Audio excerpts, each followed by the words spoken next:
AAP या बाप IT कंपनीचे फाउंडर रावसाहेब घुगे.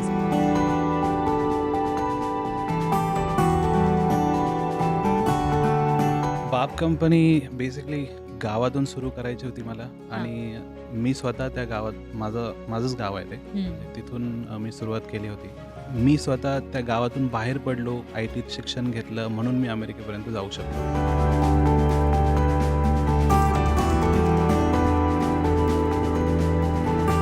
कंपनीचं नाव हे खूप महत्वाचं असतं. तुम्ही बाप हे नाव का निवडलं? ह्या सगळ्या मुलांसाठी एक पाठीराखा म्हणून बाप कंपनी नेहमीच उभी राहिली पाहिजे म्हणून त्याला आम्ही बाप असं नाव दिलं.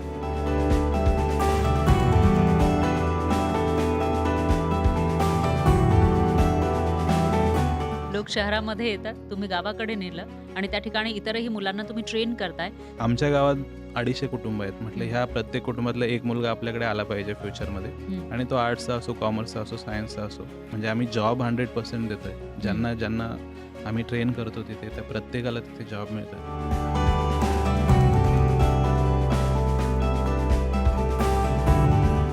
अगदी त्या गावाला आपण इनपुट आणि आउटपुट कसं देऊ शकतो, बँका कशा उभ्या करू शकतो, अशा प्रकारच्या कन्सेप्टवरती आम्ही सगळे काम करतोय. तुमच्यापर्यंत पोहोचायला पाहिजे. काही वेबसाईट आहे किंवा असं काही? babcompany.com ही एक वेबसाईट आहे. त्याच्यानंतर आमचं इंस्टाग्राम हँडल क्वाईट ॲक्टिव्ह म्हणजे 50-60 हजार फॉलोवर आहेत आमच्या याच्यावरती. US चे कस्टमर्स आहेत, बाहेरचे आणि इंडियन आता डोमेस्टिक मार्केटमध्ये पण आम्ही मार्केटिंग करायला सुरुवात केली आहे. So we have good business.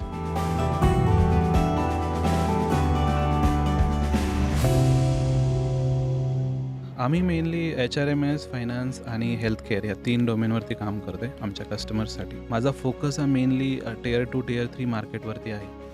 Zoho किंवा गुगलसारख्या कंपन्या किंवा मायक्रोसॉफ्ट कंपन्या ह्या सिटी बेस्ड कस्टमरवरती जास्त फोकस आहे किंवा सोलार्सवर बरेच एक्सपेरिमेंट चालू आहेत आमचे. तर आता येणाऱ्या 5 वर्षांमध्ये बाप कंपनी नेमकी कुठे असेल? कोणकोणत्या क्षेत्रांमध्ये काम करेल? आय थिंक आम्ही कमीत कमी 5,000 एम्प्लॉई कंपनी असू, पहिली गोष्ट.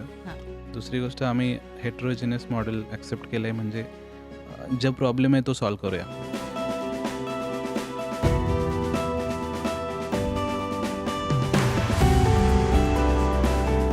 तुमच्या या जर्नीमधून तुम्ही काय शिकलात आणि त्यांना काय संदेश तुम्ही देऊ इच्छिता? तुम्ही रिअल प्रॉब्लेम बघा. इंडियात प्रचंड प्रॉब्लेम आहेत. त्या प्रॉब्लेमतला एक असा प्रॉब्लेम निवडा की ज्याने लोकांना काहीतरी इम्पॅक्ट होणार आहे किंवा लोकांची लाईफ इझी होणार आहे. त्याला घ्या आणि त्याला सॉल्व्ह करायचा प्रयत्न करा.